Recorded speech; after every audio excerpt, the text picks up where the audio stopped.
Hello and welcome to episode 14 of the official EstablishTheRun.com podcast. My name is Adam Levitan. I'm one of the co-founders here at ETR. And as always, I'm joined by the man himself, the owner of the legendary matchups column, fellow co-founder here at Establish the Run, Evan Silva. Evan, what's up, buddy?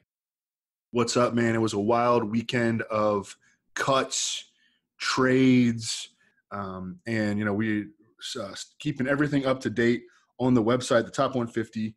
The tiers already have a few matchup columns up on the website at EstablishTheRun.com, and that's going to be a big change for the matchups column this year. At my old site, we would never post any of the games until Thursday, when I would just put out the column in bulk. Now we are releasing games, as soon as Monday during the regular season, and we're recording this on Sunday night. We've already got 3 or 4 games posted. Yeah. It's exciting, man. Week one is here. And actually, I didn't think that we were going to have a ton of news to talk about, but silly me, on this episode, we do have a ton of news to talk about because it was an extremely busy weekend in the NFL. And we thought it was important not just to focus on week one, but to get you guys caught up on the news, because I actually have 2 more season-long drafts with my buddies this week, and I'm sure a lot of you guys do as well. But more importantly, we're getting ready for the glory, the opportunity, the pure fun that is week one DFS. First, though, a reminder for everyone. This is the final free podcast. I repeat, the final free podcast. All podcasts going forward with Evan and I will be for subscribers to our in-season package only. We will be recording 3 of them. Tuesday night with a look back at the previous week and kind of actionable takeaways going forward. Friday night with the position-by-position breakdown, every play on the main slate that we think is in play. And then a live show on Sunday morning leading up to kick. So I think if you enjoyed this podcast, you're going to enjoy those 3 podcasts that we do during the season. Of course, our in-season package also includes a lot of other content besides the podcast, things that we've handpicked that we think are important. Evan's matchups column he alluded to, which to me is the best football content on the entire internet, fantasy or not. We also have an audio transcript of that as well. I know Evan's excited about that. A lot of you guys are excited about that too. A lot of people out there, apparently, Evan, they hate to read, and they're excited about actually having someone read the column to them. So I'm excited about that. Hermsmeyer's buy low model, which you guys should listen to the episode with Hermsmeyer, Pat Thorman's weekly ranking, snaps and pace, Brandon Thorne, offensive line, defensive line matchups. I don't think people understand how important it is to project pressure and project dropbacks when you're choosing your defense in DFS. So we'll have that, waiver wire, top plays for DFS, my ownership projections, my player props article, lots more. We could keep going here, but Evan and I aren't into self-promotion that much, I don't think. And I think we think that being humble and being grateful is probably the correct way to live. That said, like when you're running a business, and a lot of it's about like puffing your chest out and telling everyone how great you are. So yeah, we're great. We're telling you we're great. But seriously, head to Establish the Run. Check it out. We have a few options of different packages right now. Full year through the Super Bowl comes out to about $10 a week. Anyways, I know that was a long rant. Did I cover it all there, Evan? I think so, man. All right. We have about 9 news topics that we're going to get to here. I think the one that everybody wants to talk about right now, Evan, is this Chiefs backfield. Obviously, they let Carlos Hyde go. Not a huge surprise. Somewhat of a surprise, though, was that the Bills decided to let LaShawn McCoy go. They kind of went back and forth on that. And then once he got let go, it was like, oh, man, there's just too many connections here. Andy Reid drafted LaShawn McCoy. Andy Reid loved LaShawn McCoy. It actually wasn't Andy Reid that kind of had the sour exit in Philly. It was Chip Kelly who showed LaShawn McCoy the door in Philly. And also, Brett Veach, now the GM of the Chiefs, was basically Reid's, intern / right-hand man those early years when LaShawn McCoy was in Philly. So I guess not a surprise after the Bills made the decision that Kansas City went for it. However, Evan, it's certainly not great news for Damian Williams. What was your initial reaction? How did you respond to the LaShawn McCoy signing? Super, super tilted and triggered. This signing came out like late on Saturday. Yep. And look, the Chiefs were aggressive about going and get him. They wanted to make sure that he did not go to the division rival Chargers. That's what happened with LaShawn McCoy had two major suitors. They were the Chiefs and the Chargers, and they gave him pretty darn good money. 1 year and $4 million with $3 million guaranteed. That's good for a running back. Actually, that $4 million annual pay makes him the 15th highest paid running back in the league. So a pretty significant investment, and they were very, very aggressive about going out to getting like it throws a wrench, obviously, into Darwin Thompson and Damian Williams. So one thing that I talked on the Fantasy Feast for years about with Ross, because people were always very anxious about drafting Patriots running backs because the rotations, and they use multiple backs. Now, when the backfield would consist of three guys getting touches, none of them were really very usable in fantasy. They certainly were not trustworthy. But when one guy would kind of fall out of the picture, usually due to an injury, and it's just James White, and it's just Sony Michel, or it's just James White, and it's just LeGarrette Blount, then both those guys can crush. And this is a similar situation. It's a great offense. If it's a two-man backfield, I think that LaShawn McCoy and Damian Williams can both be fantasy starters. Mm-hmm. But Darwin Thompson was very, very good in the preseason. The Chiefs kept elevating him. And even if he's just pulling 3 to 5 touches away from the backfield, because look, there's only last year Chiefs backs collectively averaged 24 touches per game. If we're pulling away 3 to 5, that's significant. And that's a 3-man backfield. And then we get to a point like for week 1, I'm projecting right now, based on that 24 number, 24 touches for the Chiefs backs collectively, 12 for Damian Williams, 8 for LaShawn McCoy, and 4 for Darwin Thompson. That's not fun to start a running back that you think is going to get 12 touches in fantasy football, especially when we're not even to the bye weeks yet. But the good news is that things at some point are going to change. It's quite possible that Darwin Thompson is not part of the week 1 picture. This is still the best offense in the league. Last year, the Chiefs led the NFL in points. I think it would be a shocking disappointment if they didn't finish top 5 at worst. This year, the defense is still pretty bad. I mean, one of the worst secondaries in the league. They're going to score a ton of points, and they're going to have to score a ton of points. And these guys are going to make big plays. It's just they're going to be as long as if it's a 3-man backfield, it's going to be a frustrating fantasy situation. Yeah. There's a narrative out there, Evan, I want to run past you that LaShawn McCoy's 31 years old. He can't play anymore.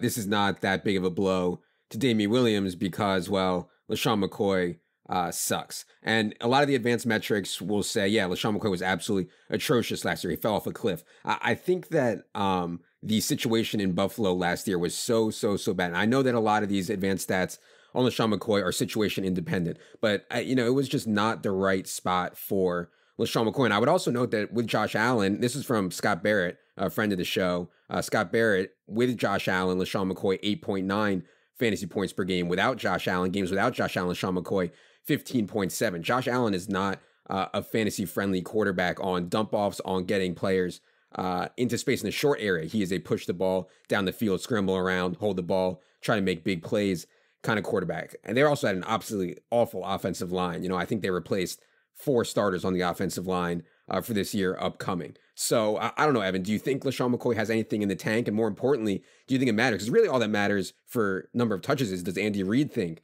that LaShawn McCoy has anything left in the tank? Well, I personally do not think that LaShawn McCoy has very much left in the tank, but I'm also well aware that my personal talent evaluations, they can go either way. I don't pretend to be like some great talent evaluator. I certainly do have opinions, and I'll say them, and they're constantly going through my mind. But the Chiefs as an organization, and they are good at talent evaluation. I mean, they finish 13-3, 12-4 last season. They've been consistently successful over the years under Andy Reid. They clearly do think that LaShawn McCoy has something left in the tank, number one. Number two, there is a scenario here, and you can't dismiss it, because there are a bunch of different ways that this situation can play out. But you cannot dismiss the possibility that LaShawn McCoy just takes this backfield over. I mean, I know that everyone, like so many people out there, are so down on LaShawn McCoy, and I get it because I kind of share their view about his talent at this stage of his career. He's 31 years old. It's just so unlikely for a 31-year-old running back to bounce back and be very, very good all of a sudden again after they had the kind of season that LaShawn McCoy just had. And certainly he's an injury risk, but there is a distinct possibility based on his history, based on all the factors that you just mentioned that were working against him in Buffalo last year, that LaShawn McCoy ascends and becomes a 17 to 19 touch per game back. I mean, this is the single best fantasy environment that you could draw up for any running back in the league. So you cannot dismiss that possibility, even if you have doubts about LaShawn McCoy's talent level. And right now I have Damian Williams at RB27, and I have LaShawn McCoy at RB28. And that's kind of a hedge, but it's also an acknowledgement that I just don't know how this is going to play out. And I'm willing to draft both of these guys in the 5th or 6th round range. Yeah, I think one of the arguments for Damian Williams was that, hey, he doesn't have to be that good to just go completely nuclear in the Kansas City offense, right? So if you're going to use that argument for Damian Williams, you better use it for LaShawn McCoy also. I think the last topic here, Evan, is what should people do who already drafted Darwin Thompson? Are we moving on completely from Darwin Thompson in standard size leagues, or are we recommending people hang on and kind of see how this plays out for Darwin Thompson? Again, and we talked about it all offseason, even when I made the stupid Carlos Hyde ranking, before training camp started, that we just wanted to take shots on this offense. And Darwin Thompson is still a shot on the offense. He's a great bench stash. I'd like to see what happens in week 1. He could be inactive in week 1. That shouldn't surprise anyone. He could also get like 7 touches in week 1. So at very least, man, I would like to see how the week 1 situation plays out. LaShawn McCoy, again, over 30, significant recent injury history. Damian Williams has a significant injury history as well. He battled shoulder problems throughout his time in Miami. And in training camp, of course, he missed 2 or 3 weeks with a hamstring injury. So he's no lock from a durability standpoint either. I mean, at some point, you're going to have to cut bait on guys that are third stringers. And that's what Darwin Thompson is, we think, at the moment. But I would like to see what happens in week 1. I still think he's a very, very good bench stash. You want guys with upside on your bench. And Darwin Thompson, although he is not usable in week 1, he does still have big upside if he catches a couple breaks. Let's move to the Buffalo Bills backfield. Obviously, they let LaShawn McCoy go, saved a bunch of money. They're going to go with Frank Gore. They couldn't have, 2 just 30-something-year-old veteran Hall of Fame running backs on their roster, thank God. So Frank Gore, Devin Singletary, the 3rd-round rookie, and TJ Yeldon. What we know about this, Evan, is that coaches love Frank Gore. They can't help themselves but use Frank Gore. He's reliable. He doesn't fumble. He protects the passer. He has an all-around game, et cetera, et cetera. Like, they just love to. We know that TJ Yeldon's best attribute is in the pass game. I think they're excited about Devin Singletary. They used a 3rd-round pick on him. I thought he looked fine in the preseason. I think he catches the ball well. As I mentioned under the LaShawn McCoy stuff, though, I don't think Josh Allen is conducive to running backs racking up a lot of catches. I know people are excited to go out and draft Devin Singletary right now. They think he's an absolute steal. I could see that happening at some point. I think to start the year, though, it's pretty obvious that they're going to use a 3-man committee. What did you do with Devin Singletary in the rankings, and how do you see Buffalo's backfield now? Yeah, I moved him up from RB57 to RB41, and then realized that a bunch of people were jacking him up way higher than that, like into RB2 territory. And I can't get on board with that at all. First of all, I do like Devin Singletary. I remember when I watched him, I thought he kind of looked like Shady McCoy at FAU, but he was playing against what Conference USA opponents, number 1. Number 2, when he went to the combine, he ran 4.66 at like 200 pounds. Mm-hmm. That's a big red flag. He does some flashy stuff. I think he's like a good football player, but man, he lacks some serious traits from a measurable standpoint that send up an immediate red flag.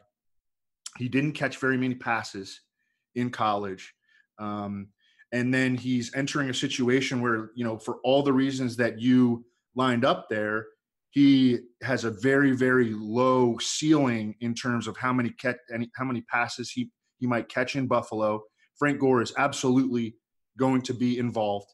And then TJ Yeldon is going to siphon away passing game work.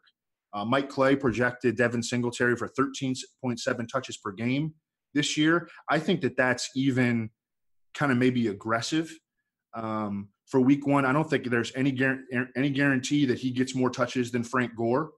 And right now, this is a backfield based on how high I've seen Devin Singletary moved up. This is like a backfield to avoid at this point, because it looks like he's going to end up getting severely overdrafted. This is a low-scoring team. I liked him, as like a late-round pick, and certainly his projection went way, way up from where it was, but it looks like his ADP is going to go way, way too high. So not really a guy that I'm going to end up getting in any of my late drafts. Yeah. And 13.7 is extremely high to me to start the year. Maybe you could see paths to him getting there by the end of the year, mid-season or November or something like that. I think to start the year, though, I'd be surprised if he was up in that range. Let's go to, just a ridiculous offense that the Houston Texans are putting together right now. And you can say what you want. Like, Bill O'Brien is clearly adult. Like, he butchered so many different things from a roster construction standpoint so many times. Dwayne Brown thing, Andre Dillard thing.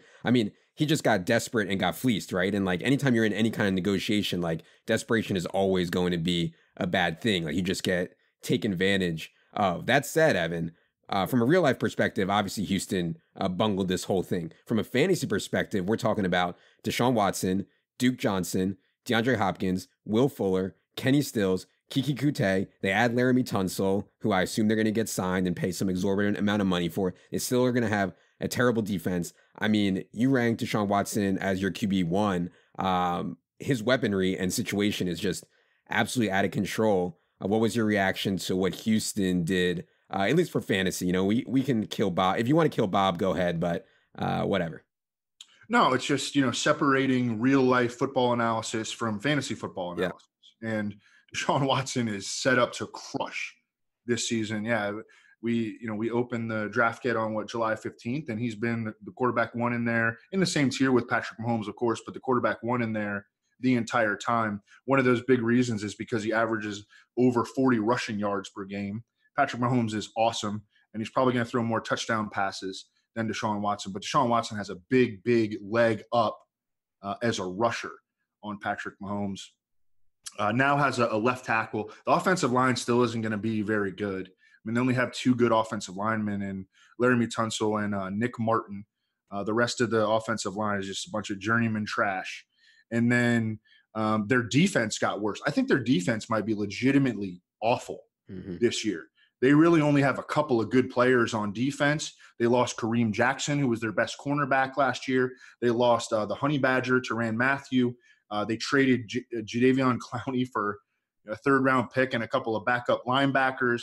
They lost Chris Covington, who was a really good rotational reserve up front from last season. And they weren't very good on defense last season. They're a great pass funnel because they had the best run defense in the league. But you could just rock them with speed receivers. You remember that Robbie Anderson game. T.Y. Hilton crushed them routinely. They cannot hang with speed receivers, and they're not going to be able to do that this year either. Jonathan Joseph can't run anymore, and Bradley Roby. You want to talk about a guy that Robbie Anderson took to school last year. Bradley Roby, man. That was just a burn festival. And so I'm excited about the Texans offense. I'm excited about how bad I think the Texans defense is going to be. And I'm very excited about Deshaun Watson. People moving down Will Fuller, I do not understand. I think that it's clear that Kenny Stills is going to be primarily a slot receiver in Houston. He's played much higher slot percentage than DeAndre Hopkins or Will Fuller has throughout their respective careers. And they don't have a tight end. So, and Deshaun Watson, although Duke Johnson is there and he's going to command more targets than Lamar Miller did.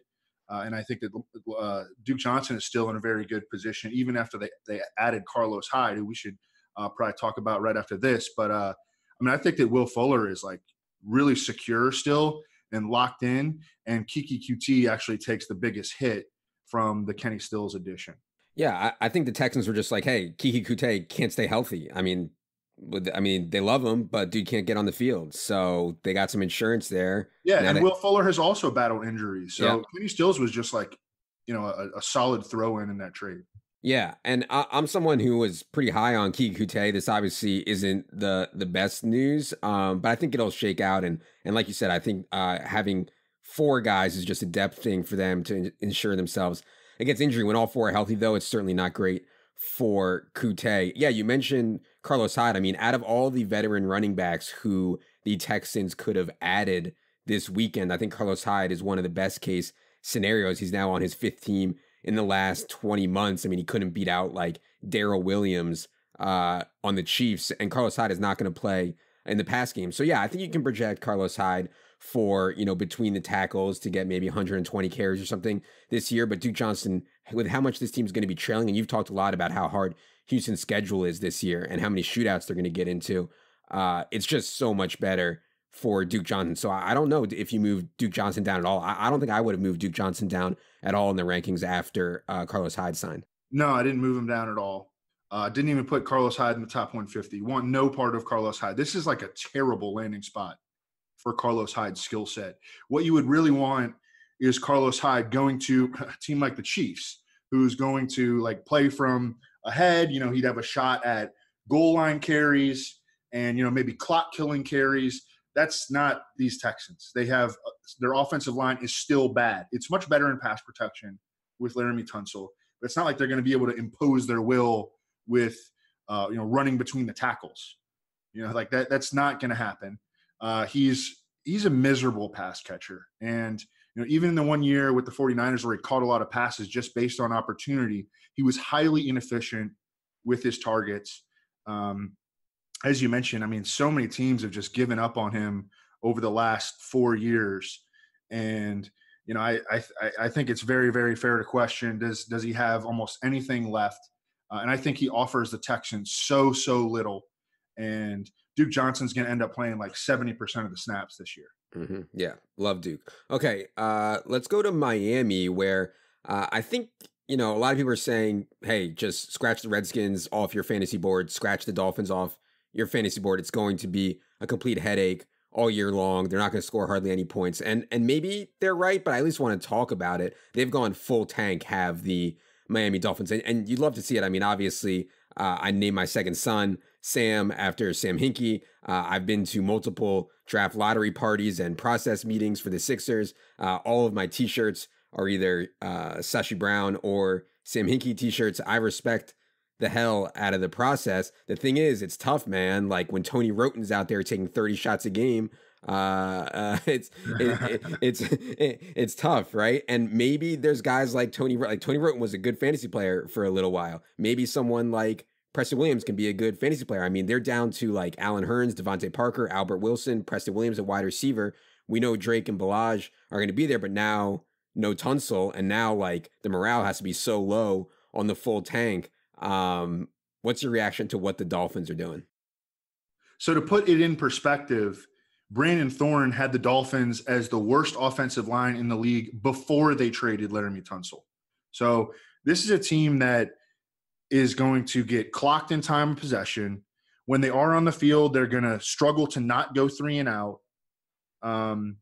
And look, we can talk about Albert Wilson. I'm sure he's going to mix in a couple big games, and Jakeem Grant is going to mix in a big play here and there because he's fast. And Devontae Parker is going to have his annual one big game, and then he goose eggs the next week. And Mike Gesicki, maybe he'll earn playing time, but this is not a situation to invest in fantasy. I don't really want any of these Dolphins receivers in anything other than best ball and a little bit of Kenyon Drake. I think that he's going to catch a good number of passes. Maybe Kalen Balaj real late at this point, but no, this is an offense that you really just avoid. Yeah, I hope at some point this year my boy Preston Williams gets a shot, but we'll see. Okay, Well, let's move to Seattle, Evan, where you were right and I was wrong because I don't know how the Seahawks did it. Uh, but they cut Jerron Brown as part of the Jadeveon Clowney deal. Um, their wide receiver depth chart now is just I can't even fathom what they're doing, and I'm sure they have some plan. But right now they have Tyler Lockett, and then behind him they have DK Metcalf, who's coming off knee surgery. They have David Moore, who is out. They kept their fourth round rookie, Gary Jennings, who was like a cut candidate because he was struggling so bad. They let Jazz Ferguson go. He's been re signed to the practice squad. I mean, they kept guys like John Ursua, Malik Turner. I don't know what they're going to do besides throw the ball a ton to Tyler Lockett and hand it off to Chris Carson a ton. But on Jerron Brown, I can't believe it, but he's gone. You're right. I was wrong. Well, I don't know what I was right about because I didn't like predict him getting cut, and I actually had written the matchups column section. This is always the worst when you like write up a section and you have to like redo the whole thing. Yeah. Talking about him as like an opportunity based, cheap flyer, but yeah, he ends up getting cut, and right now it looks like, and they can still make a move, but it looks like they do expect DK Metcalf coming off the knee scope to be ready for week one. He's such a good fit as a role player in this offense. Kind of compared him to Martavis Bryant as a lid lifter that, might get 5 to 6 targets per game, but it's just going to be so difficult to cover by secondaries when Russell Wilson does his off script stuff and he's like running around back there. Like, you can't cover DK Metcalf for 4 seconds. That's going to be really, really difficult. But it looks like they expect him to be ready for week one. And then it looks like the other starter, and they did wind up keeping Gary Jennings, who just had a miserable training camp in preseason. But it looks like the other starter is going to be John Ursua, the 7th round pick, who was extremely productive his final year at Hawaii and has crushed it in the preseason. Caught all 4 of his targets from Russell Wilson for 100 yards. And now he's a slot player. I would not assume that it means that Tyler Lockett is moving outside. Ursua played about 80% of ran about 80% of his routes this preseason in the slot, but Tyler Lockett was still at 63%. And even last year when Doug Baldwin was there in the games that Doug Baldwin played, Tyler Lockett was still right around 50%. This team was top 3 in 4 receiver sets last year. And in those scenarios, you have 2 slot receivers. So I still think that Tyler Lockett is going to get a ton of slot work. And, as I mentioned, really been looking at this Seattle Bengals game, and I think it's going to be kind of a fun one. And then I think you bring it back with Tyler Boyd, but you can read the matchups column for that. That one should be up pretty soon. We've got, I think, 4 games up, and that will be one of the next 2 that gets posted on establishtheRun.com. Yeah. Looking forward to it. I am intrigued by that game too. I do think Chris Carson will be very, very popular in DFS in week one. Speaking of the Bengals, Evan, I was kind of flew under the radar, but I was at least encouraged that the Bengals decided not to put AJ Green on IR return after his ankle surgery. I think there's been a lot of pessimism around his injury, and that's caused him to go in like the 9th round I've seen of season-long drafts at this point. The good news is that the Bengals expect him by their actions based back well before week 8. I think our friend Dr. Chow has said that he thinks around week 4 is a reasonable time to expect AJ Green to return. I mean, if AJ Green really does return in week 4 or week 5 and he's healthy, to get him in the 9th round is just egregious value. Do you agree or disagree, Evan? Yeah, I drafted him recently because his ADP had not adjusted enough there for like a while, and then I think I got him in the 7th or 8th recently. So that's where I've always been willing to take him. I don't think he's going to play before week 4, as you mentioned. And you know what? He's still likely to play more games than he did last year when he missed half the season. And he was still really good. I mean, in terms of, his on-field efficiency, he was number 7 among 96 qualified receivers in yards per route run. And that's one of the most predictive metrics that Pro Football Focus puts out. And it's a measure of how good a player is, really. And AJ Green is still really, really good. Of course, he's going to be at risk of setbacks when he comes back. And, there's definitely risk there, but we're taking out a lot of the risk when he starts to get to round 7, 8, 9. Yeah.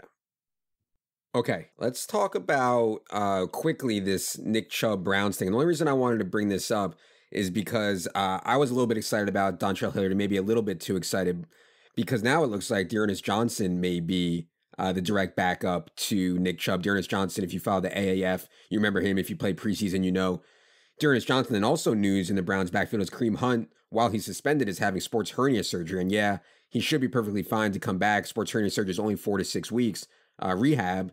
That said, it's far from a lock. So any changes to the Nick Chubb outlook with Kareem Hunt having surgery, and have you downgraded Dontrell Hilliard at all?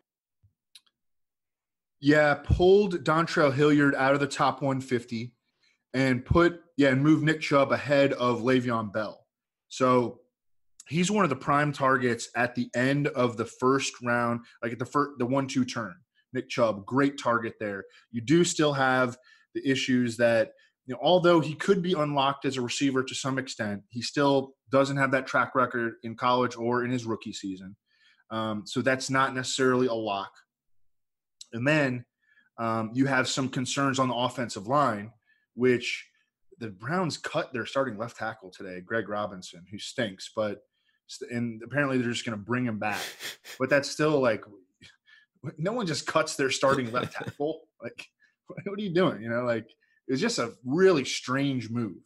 And then, Brandon has the Browns offensive line ranked 6th worst in the league. Mm-hmm. And they have not settled their right guard position still. And so those are concerns. And then Kareem Hunt coming back. So look, man, I would love to put Nick Chubb actually at RB5 ahead of David Johnson, even potentially. But he's just got, these little concerns that have prevented me from putting him there. Yeah, I actually think that a option, and I'm certainly not telling you what to do with your 150, but I think an option is James Conner over Chubb and David Johnson. And I would have no problem with people going that route. I mean, to me, James Conner is just a total smash based on the way that he was used in the preseason, based on his resume last year before the high ankle sprain and the way Pittsburgh uses running backs. I don't know. I think James Conner ahead of David Johnson is not as crazy as it sounds. Yeah, and I've made a lot of mistakes over the years, putting a lot of stock into how I think a player looks in the preseason. But man, James Conner looked freaking good on his couple of touches, and they're bringing back all 5 offensive line starters. He's played all but 4 snaps, and with the first team, and the only reason that he didn't because he just took a hard hit and he's fine. But he just came out for a minute, and Jalen Samuels went in. Benny Snell, by the way, looked terrible in the preseason. He was a bad prospect to begin with, just a total 2-down grinder. But I think it's right now off the top of my head, David Johnson at 5, James Conner at 6, Nick Chubb at 7 among running backs, and I think it's Dalvin Cook at 8, and then Le'Veon Bell at 9, and then Joe Mixon at 10. Love it. Okay, last thing we're going to talk about today is this Ezekiel Elliott situation. The current time is 9:43 p.m. Eastern on Sunday night before week 1. There was heavy reporting this weekend from Adam Schefter, from Charles Robinson, who said that this thing is almost done. It's almost wrapped. However, other people in the Dallas meter are saying, yeah, they're talking, but it's not done. I mean, look, when Shefty says that something is intensifying, that it's getting close, that means that it's getting close. If Zeke isn't here by Tuesday or Wednesday, and by here I mean signed, by Tuesday or Wednesday, I would assume it would get done sometime in the next week after that. So with the information we have right now, Evan, you're on the clock at 1.04, and I think this is a question that people have been asking a ton. Are you taking Zeke at 1.04 with what we know right now? Oh, yeah. I mean, you remember when we did that second live draft, I kind of want to take Zeke then. Yeah. Over David Johnson. It was fine that we went with David Johnson because we crushed the rest of our draft. But, yeah, I mean, I haven't moved Zeke off of the 1.04 all off season. And at the end of the day, how many games is he really going to miss? What's the most that he could miss? It'd be 3, I think. Mm-hmm. And then, when he does come back, like he's going to be a massive difference maker. So even if he misses 3 games, like by week 4, I want Ezekiel Elliott on my roster because, I mean, this is such a good situation. Their schedule is cake. You know, they got their quarterback rolling. I mean, Dak looks so good this preseason. He's in a contract year. He's locked in. Their offensive line is fully intact with Travis Frederick back. You know, they have this new, young, potentially innovative offensive coordinator in Kellen Moore, and the arrow can only go up on them from like a strategic and schematic standpoint. They finally got it that they should use Zeke Elliott in the passing game last year. The question I've been getting recently, because people have started to get confident all of a sudden that Zeke Elliott is going to play for week 1, and, you know, for good reason based on all the reports, is do you start to move him ahead of Alvin Kamara or Saquon Barkley or Christian McCaffrey? My answer to that is no, because there are still risks here. I mean, the guy missed all of training camp. And, you know, I think we've seen over the years that guys that miss training camp tend to be a little bit more risky in terms of their. I mean, would you be surprised if by week 3, like Zeke Elliott pulled his hamstring? You know, you can't say that you would be surprised, right? No, and would you be surprised if even Zeke doesn't pull his hamstring, that Tony Pollard has earned 4 to 6 touches a game, or 7, or something like that?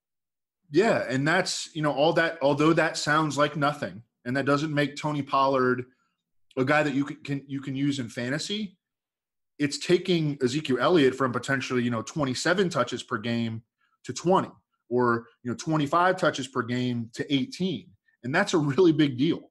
So there are still risk factors here. But I'm taking Ezekiel Elliott, you know, too many risk factors to elevate him inside the top 3. But yeah, I'm still taking him at 1.04, and I'm taking him at 1.04 even if he misses the first couple games. Yep. Yeah, I agree. 1.04 lock button for Ezekiel Elliott. Wanted to mention this free roll promotion that we're doing. I don't want to get into it too much on here, but to explain it too much, but basically this is like a ridiculous free roll that we're giving out. Evan, we're going to Vegas with somebody who wins this contest. I hope it's somebody cool. Cool dude or cool girl. Trip for 2 to Vegas. If you win this super contest, all you got to do is win this ATS pool that we're running through the Action Network app. So go to our Twitter to find the links for that. Lastly, I really want to thank everyone for listening to these podcasts that we've put out over the last 2 months. Just been an overwhelming response. We understand that not everyone who's listened to this will be joining us for the 3 pod/shows that will be on the site behind the paywall, but we still appreciate you. Stay in touch. Follow us on Twitter at Adam Levitan, all one word, at Evan Silva, all one word, at Establish the Run, all one word.